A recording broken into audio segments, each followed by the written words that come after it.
gridiron. Shut your mouth podcasting. Yards, touchdowns. Shut your mouth podcasting. First round draft pick. Believe we got stats, kid. Quarterback sacking. 100-yard dashing. So tap in for the action. Welcome to the Sim Podcast Show. I'm your co-host Eric, and I'm always joined by my co-host Ron. What's good, Ron? What's going on? You know what we do? We talk about the National Football League on a weekly basis, including the playoffs, and we're talking about the draft, post-draft. And by the way, this is episode number 120. Was it 122 or 123? This is episode 122. Excuse me. So, Ron, we are going to talk about our team's draft picks. But before we do that, let's talk about the NFL news. And I know it's been over a week now since the draft, but how are you feeling? I know we're going to talk about the Steelers in a bit, but overall, how are you feeling about this draft? I feel good. I think it was a good draft for both our teams, actually. This is the lull, though, right, between the draft and, when the season starts. So these next few weeks will be a little bit slow and depressing until we actually get, started with practice and, stuff like that, camp. Yeah, I mean, this is the pre-show before we go on YouTube with a whole new setup. So we're doing this podcast audio only, but, this is just the appetizer, so to speak, before we go into full gear. So, Ron, I want to talk about when we were watching the draft, Jacksonville was the only one that really made a move. They took Travis Hunter number 2. They made a trade to the Cleveland Browns. Who was the winner here? Was it Jacksonville or the Cleveland Browns? Well, initially, I would say it's Cleveland, just about, just based on the number of picks they got. But the way they used the picks was just flat out stupid to me, in my opinion. I don't think they took advantage of all the picks they got. So I'm going to give it to Jacksonville. They went all in.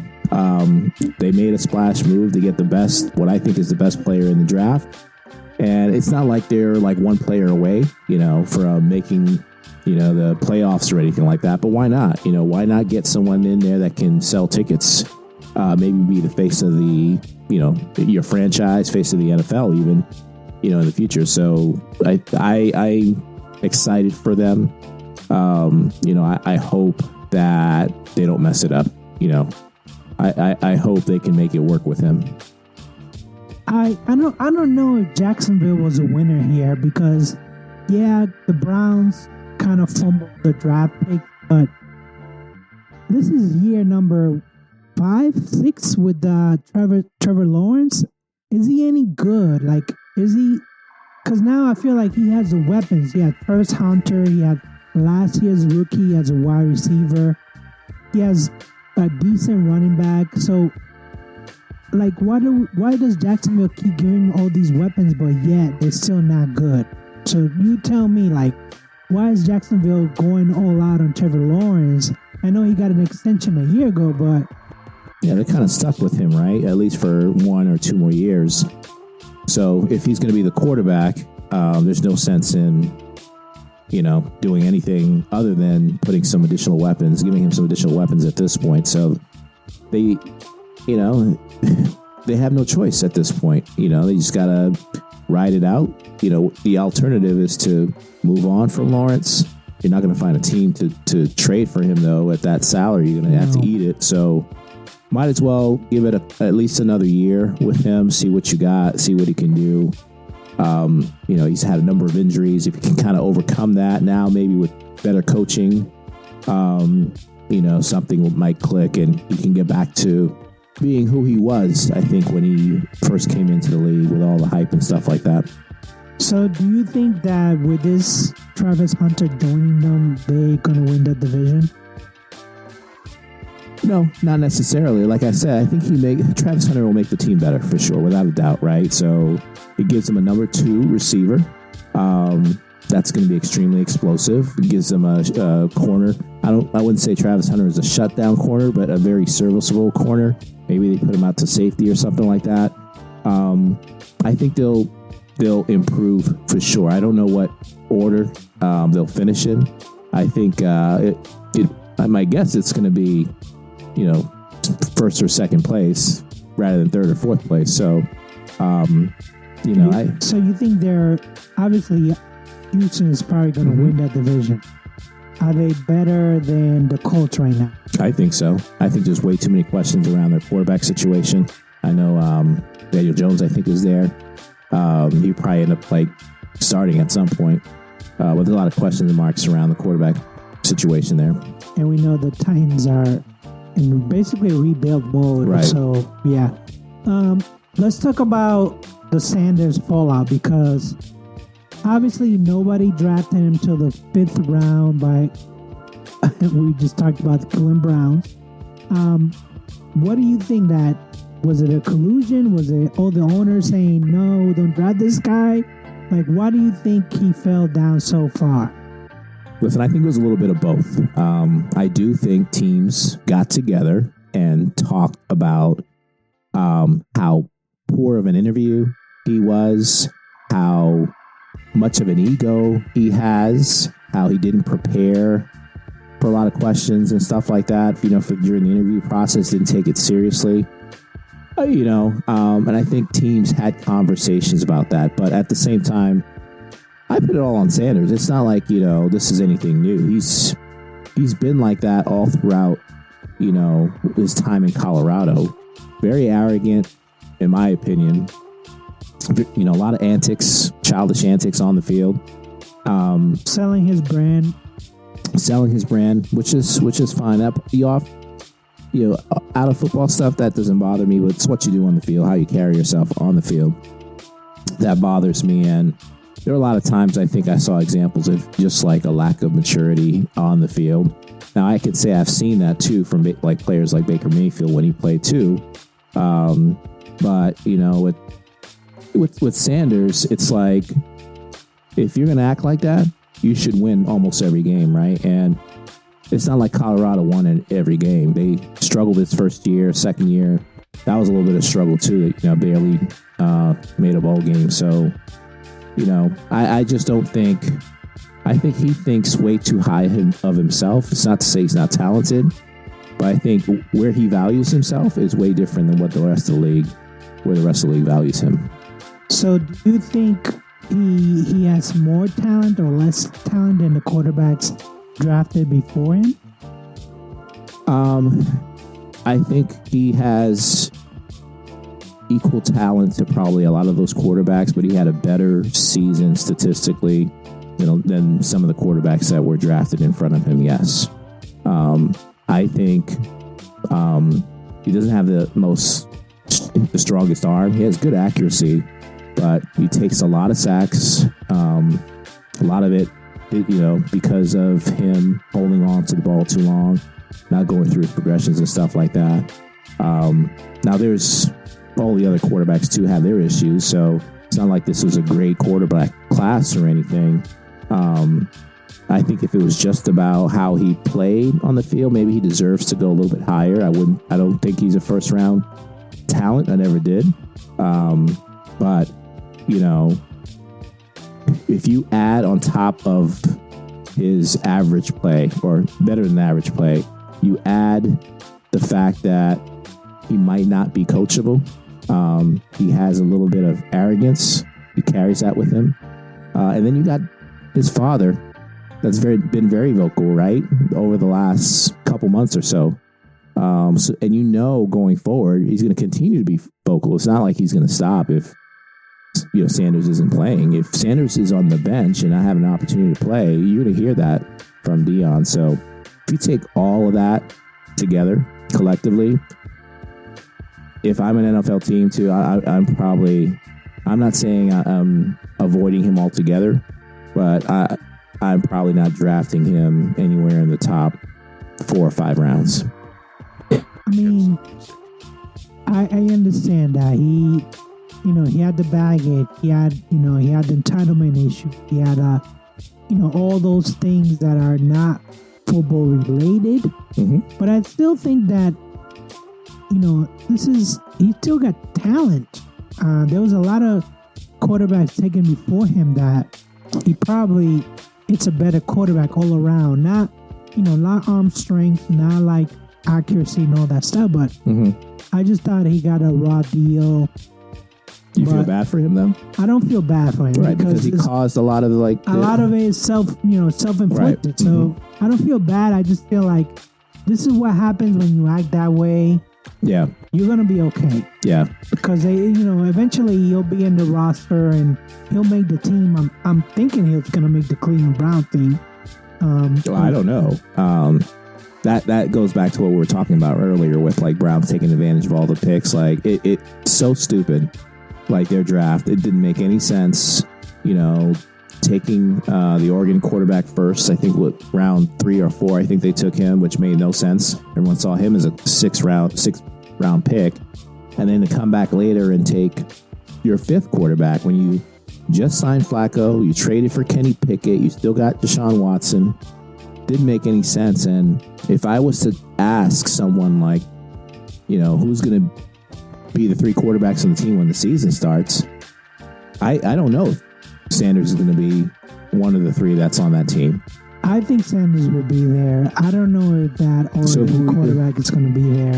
Why would you? So you're giving up on your 3rd or 4th round pick, whatever he was?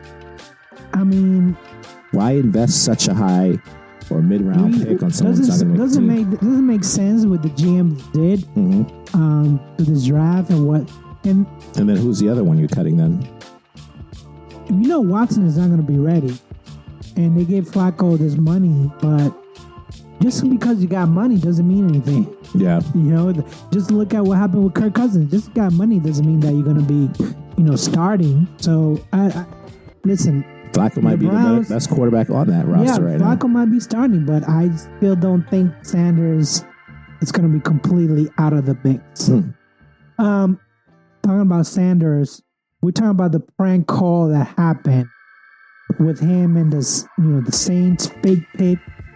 Falcons were fined for it because the defensive coordinator left his iPad open and allegedly, and his son grabbed the phone number. And you mentioned earlier that this has happened multiple times with a draft pick. So, do you think that the NFL just needs to tighten up security, or do you think that this is human error? I think this has been an ongoing issue for a number of years, and some of it does get reported. Where players will come out and say, "Yeah, I was just pranked" or whatever. But the NFL, what can the NFL do, right? They are only providing the phone number for these players to a select group of people on each team. Like when that number gets out to someone else and you get pranked, you can only assume that it's coming from within. So I think teams need to take ownership of protecting people's phone numbers and not leave their iPad loose. And maybe the whole team or your whole coaching staff doesn't need to have the contact number. It just needs to be the head coach or GM, and that's it. No one else should have the phone number. Why the defense coordinator has access to this stuff? Like, if I can actually understand why the Falcons got fined, because this is really a Falcons slip up. Like, hey, why does this guy has all this contact information? What's the percentage of defensive coordinator contacting a potential candidate? I don't know. I think that it's very frivolous. They just need to tighten up the whole circle who has access to these people's phone numbers. And they're saying it's more than 10 people have been impacted or been pranked this year already. So, and again, we're talking about Sanders, but there's a lot of other players that Abdul Carter, have been pranked. So it's going to running rampant. The last thing that I want to talk about is the Bill Belichick interview, because to be honest, I saw the interview. Yes, I can understand that she's kind of, and I'm talking about Bill Belichick's girlfriend, Jordan Hudson. I know that she's playing 2 roles, right? Being the PR person and She's Bill Belichick's side piece. So, is this a good idea, Ron? When has this actually worked out where you have your significant other run your business for you? And I know that family, oh, this is just family, but that's family. We're talking about a girlfriend here. So, Ron, is this going to work out for Bill Belichick? Probably not, but why should I care? Like, why should anyone care? To be honest with you, the guy's like 70-something years old. If this is what he wants to do with the last 5-6 years of his life, so be it. I mean, he's basically going to be in the Hall of Fame. Mm-hmm. He's basically already got the Super Bowl titles. Like, let him do whatever he wants to do. Yeah. Like, I think that people are blowing it out of proportion. I think that it's going into like beyond the NFL news. It's like pop culture now. It's a thing to talk about, like, oh, look at this relationship, blah blah. Like, well, it's awkward to begin with because the age difference in itself, right? And now, like, University of North Carolina is coming out and saying, like, oh, we know about it. Yeah, we know where Jordan's alliance is coming from. So yeah, I think it's being blown out of proportion. So yeah, let him live his life. Let him live a life. All right, let's talk about our draft for our teams. And Ron, how did the Steelers do?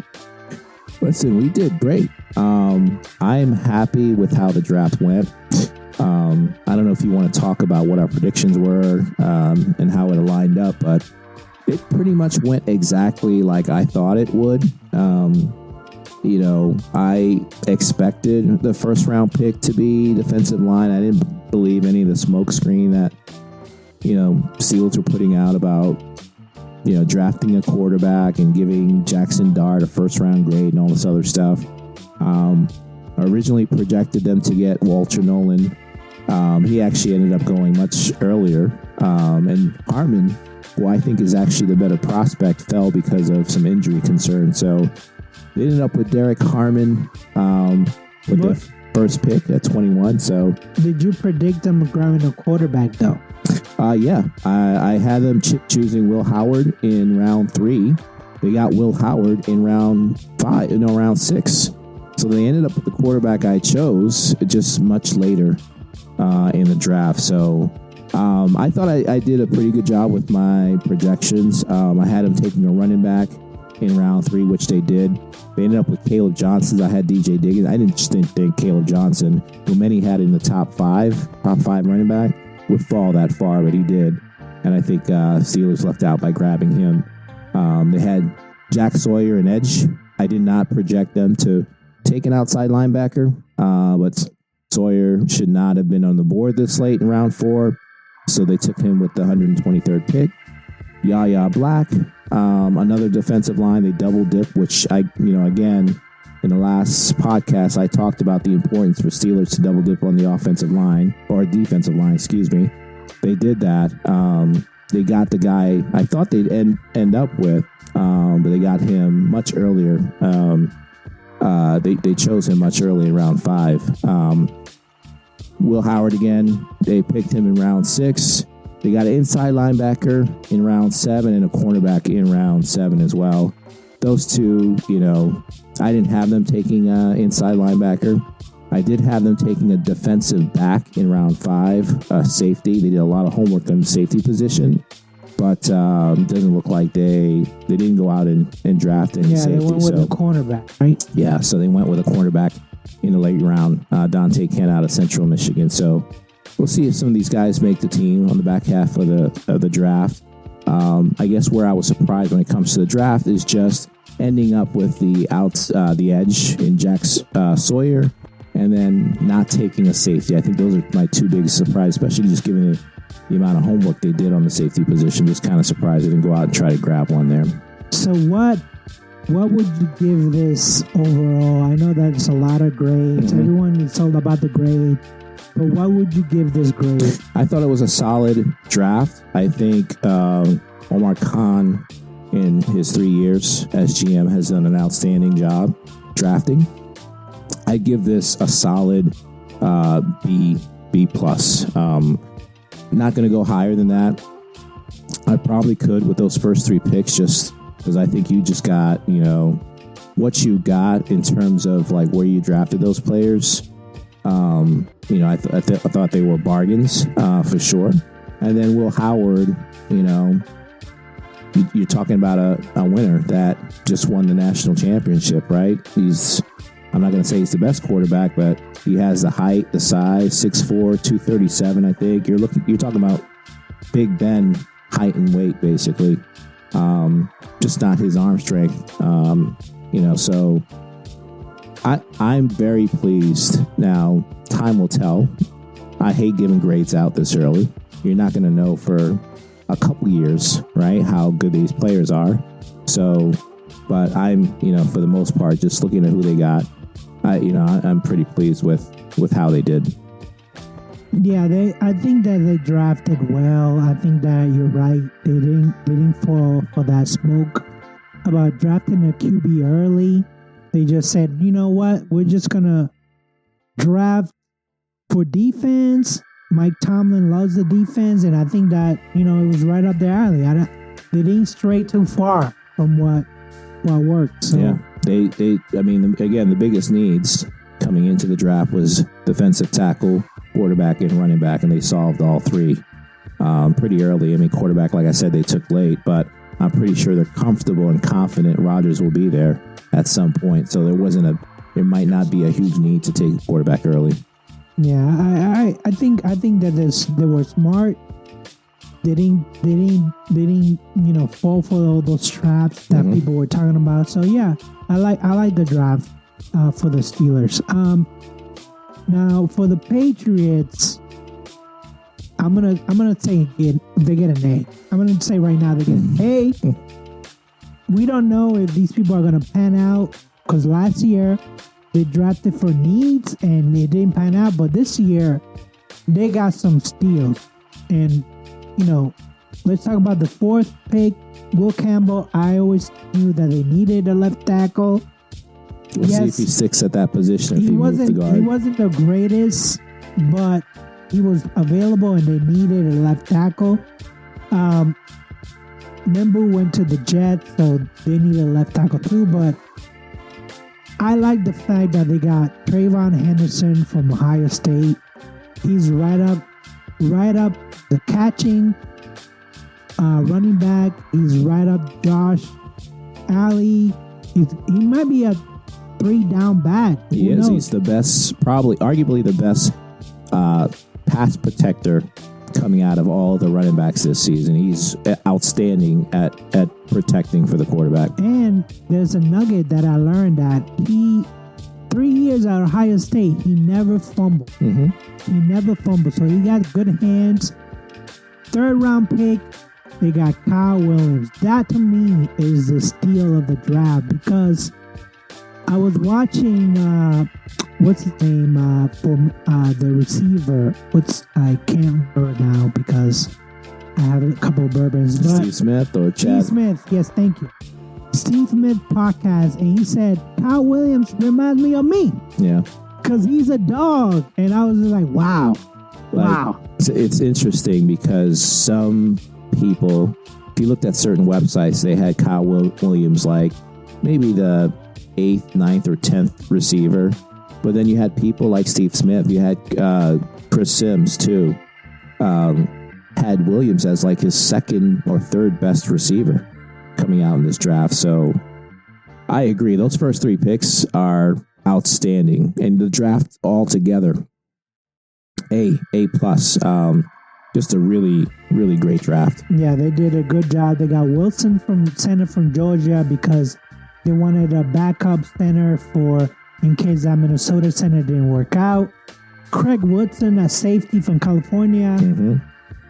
That's the safety. I mentioned Steelers were doing a lot of homework on safety. That name had been tied to the Steelers a lot. Someone that, relatively tall, can tackle real well, move, pretty good as well. So I think he's going to be a good player. Round 4 was probably a little bit early, if that's where you got him. But I think he's going to be a good player. I think so too. They got 2 extra picks. They got Julian Ashby from Vanderbilt. They got Kobe Minor from Memphis. So those were, but they got the kicker that I predicted from out of Miami in the 7th round, Borgales. A lot of people are saying, I know, the weather in Miami is different and New England, blah, blah, blah. Listen, this dude was like something like in the 90s as far as his accuracy. So he's just going to kick extra points and maybe a game winner there, but let's see how he does in the weather. And then they got the Florida State defensive end, Farmer. So yeah. I'm over the moon. I think this is a good start. It's the first step, right? The first step in rebuilding your team. Because they told, basically, if you look at this draft, they told May, hey, we got you, man. We got you. We know you need weapons. We know you need a left tackle. We got you. And that, to me, that's a grade A draft. Now, like you said, we don't know if these players are actually going to make the team. But, wow. This is, Elliot Wolf. I don't know what happened last year where you were like maybe thinking differently. This year, new head coach, new offensive coordinator, new defensive coordinator, everything is proper. So I give them an A. I really like what they did this year. Yeah, let me ask you a couple things. Receivers, right? So you have Stephon Diggs, you just drafted Williams now. What does this mean for the other guys on the team? Who's not making the team a receiver? I think that's my question mark. I looked at the list, and the list is long. So you got Polk, you got Baker, you got Booty, you got Stephon Diggs, you got Douglas, you got Williams. Okay, so let's start. Who's a lock? Well, obviously Diggs is a lock. You got Douglas is lock. You think those two are a lock? Yeah, you got to have Douglas in, because then you have Williams, who's going to probably be a wide receiver. He's going to go for number one. He's going to go for Diggs as a number one. So we got Diggs, we got Douglas, we got Williams. Then it gets a little bit iffy, because then you got Butte, who's actually has a good... He had a decent season. Yeah, he had a decent season. Good repertoire with May. Then you got Polk and Baker. They're the two men out.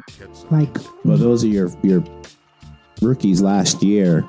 And then Mac Collins, too. They got Mac Collins. So this is going to be interesting. Yeah, it's going to be crazy. It's going to be like, hey... I don't know what. It all depends on what Josh likes. Obviously, Josh was a coach in the Raiders and will have Mike Collins there, so he likes him. We'll just see what happens going forward. Yeah, but competition is good. It's good, and I think that was one of Bill's favorite things. Is like, hey, you got to compete. So we'll see how this offensive scheme goes, but I really like Trayvon Harrison. I really like Kyle Williams, and Will Campbell. Maybe he'll move on to guard, but at least he's a good player. He's a great player. I think we're gonna have like 10 years of Will Campbell. Oh yeah, absolutely. I don't know if he's gonna be a left tackle or guard, but he's gonna be on the team. And right. They already said that Cole Strange are not picking up his option, so he might be out on the fringe after this year. So we'll see. Ron, I want to talk about the offensive and defensive rookie of the year. I know this is way too early. Who is your pick for offensive rookie of the year? Yeah, I mean, it's hard not to give it to Cam Ward since he plays a quarterback position, but I'm going to give it to... You think he's going to start right off the bat? Absolutely. You don't take a player number one overall if you're not planning on putting him in. And they saw what they had last year anyways, from the quarterbacks. So he's going to be starting. He'll have probably the best odds of getting it. Genty, though, That's what I'm going with, Genty. Genty is obviously he's going to be the workhorse for the Raiders. So I think he has a good chance of getting it too. But I think if Ward plays and plays well, he'll get it. It's his to lose. I'm not really confident on Cam Ward because I don't think he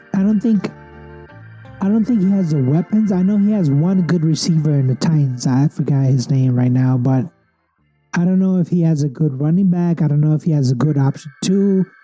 I don't know what the tight end situation is with Titans, but I like Gentry to be the offensive rookie of the year. Travis Hunter might be a number 2, but it depends on what Lawrence does, so I'm going to go with that. Who is your defensive rookie of the year right now? I'm going to give it to Travis Hunter. I don't know. He's going to play cornerback? Yeah, I think he's going to play both ways for sure. He'll probably start off at receiver. That he'll do most of. But he's going to play both ways for sure. And then once he's on the field, man, like I said, I don't know if he's a shutdown corner necessarily, but his ball skills, his instincts out there, he's going to make a lot of good plays out there in the secondary for sure. I think I'm going to go with Jalen Walker on this one. I think the Falcons are going to use him. I think that if they get some kind of lead, they're going to just release the Hound Dogs, and I think Jalen Walker might be out there. That guy, the Michigan, I don't know if he's going to start right away. Let me just check. Was it the Panthers that drafted him? I don't know. Let's see. The Browns. It was the Browns that ended up with him, Mason Graham. There you go. Yeah, he'll start. He'll start. We'll see. We'll see how he ends up performing. He'll be able to learn from, what's his face there. So, there's some really good. There's a very deep defensive tackle class. Very deep. Some decent secondary players, but I mean, Hunter's so dynamic. He's outstanding. You don't think Abdul Carter is going to start? Oh yeah, for sure. I just don't think. I think he's more of a situational type player. Third down. Yeah, third down. I think he's going to be great at rushing the quarterback. But what happens when you run right at him? Is it, like, how good is he going to be if you're running right at him? That's what I question with him. But I mean, the Giants have, 2 outstanding outside linebackers, and then Thibodeau, right, the third. So they got a lot of pass rushers. I think he's going to be, like I said, part of a rotation with those other guys. I don't think he's going to be like an every down player at all. It's definitely a specialized package player. And so his snaps will probably be a little bit limited. Yeah, this is because this was a heavy defensive line, offensive line type of draft, right? We saw a lot of guys being drafted, not so much skilled guys, but up in the trenches. And I'm not mad at you. I'm not mad at these teams.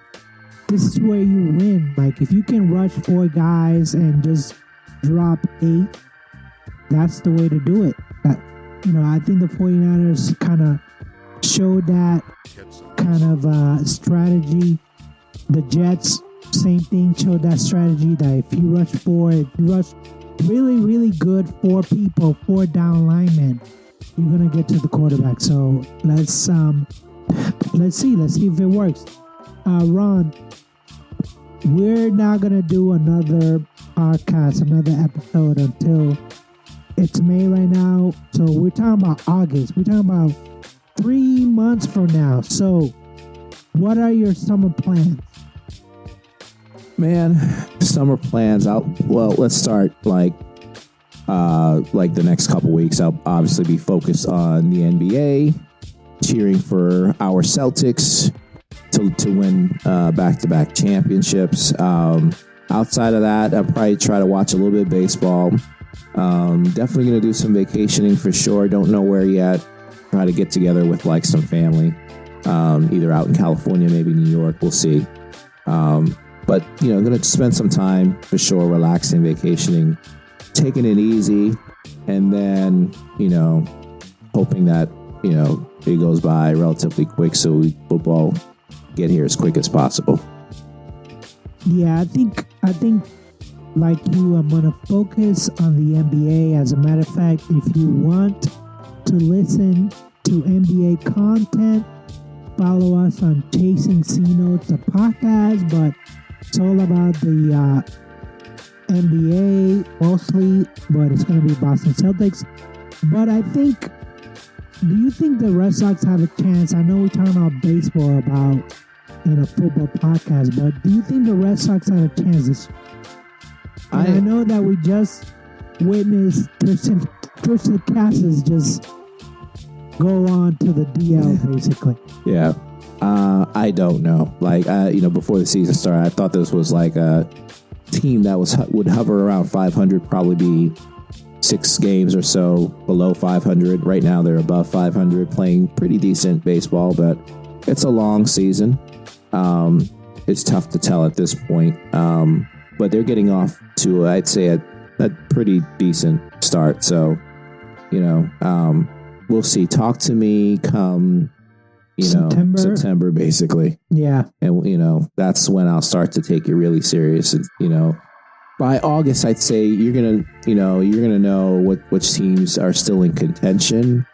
And if they start to play really well, you'll know like who's serious and who's not, who's pretenders.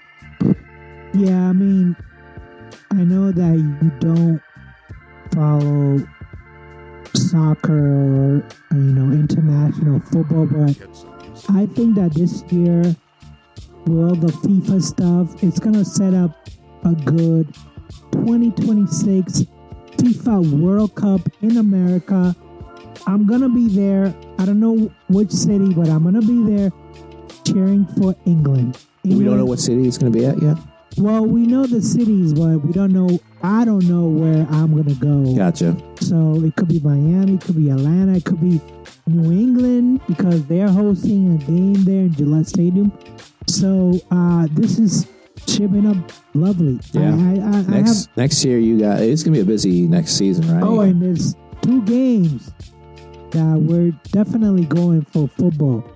So the Steelers against the Patriots in Gillette Stadium. Depending on the time of the year. Well, I know I don't do December games. I don't. If it's late November, that could be questionable. But we know that the Patriots are going to play Tampa, so I can endure heat. I can endure the heat, but the cold is different. Well, so my games that I'm going to, without a doubt, the Steelers at New England, most likely. And let me not say without that. Depends on if you go and time of year and all that stuff, because you're a wimp. But I might go, the Steelers play the Bears in Chicago this season. So that'd be a great game to go to with Angel and whoever else wants to attend. Might be the last, couple years to experience that Soldier Stadium, whatever you call it. Because they're looking to get a new stadium there too. So I'm definitely going to try to attend that game. Schedule is going to be coming out soon, so we'll know by in a couple weeks, I think. And then next year is the NFL draft in Pittsburgh, right? Where we most likely will be drafting our franchise quarterback of the future. So I will be there without a doubt to see my Steelers make their first round pick.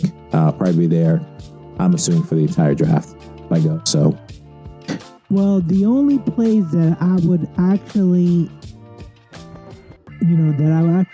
tolerate coldness is Lambeau Field. Still, Chicago is not my thing, and I moved out of New England for a reason because I did not like shoveling snow. So you say I'm a wimp, I say I'm smart because I don't shovel snow. You don't have to shovel if you're just watching a game, though, yes, right? you still have to shovel. You still have to shovel because there's snow on your seat. See, this is the things that you don't know. You're like, I lived in Massachusetts, right? Yeah, but obviously you forgot how you have to scrape ice out the windshield.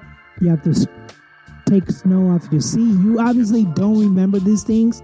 That's why you're excited to go in December, and I'm telling you, it's overrated. But you have your wish, I have my wish. So I forgot, we'll do a live podcast when the schedule is released in May. So we're not going to talk about, football related things, but we are going to talk about the schedule. So look us up, our YouTube channel. We're going to go live. We're going to go talk about the schedule. Make an instant prediction for our team. Instant prediction, like what, 10 way wins. too early. Even though we don't know who's going to make the roster, we're going to have our predictions just off the schedule release. So be on the lookout for that. So that'll be episode 123 up in basically 2 weeks. So we're gonna go live, like I said. So Ron, do you have anything else to say to the crew out there? Nah, man, enjoy the summer. Football will be here before you know it. But stay safe, and thanks for supporting us. And that's it. Yeah, that sounds good. So in that case, I say peace. Peace. All right, that's it, guys. That's the end of the show. Thanks so much for all your support and listening today. If you got any questions, comments, feedback, feel free to email us at simsportsmedia@gmail.com. That's SYMSPORTSMEDIA@gmail.com. Peace.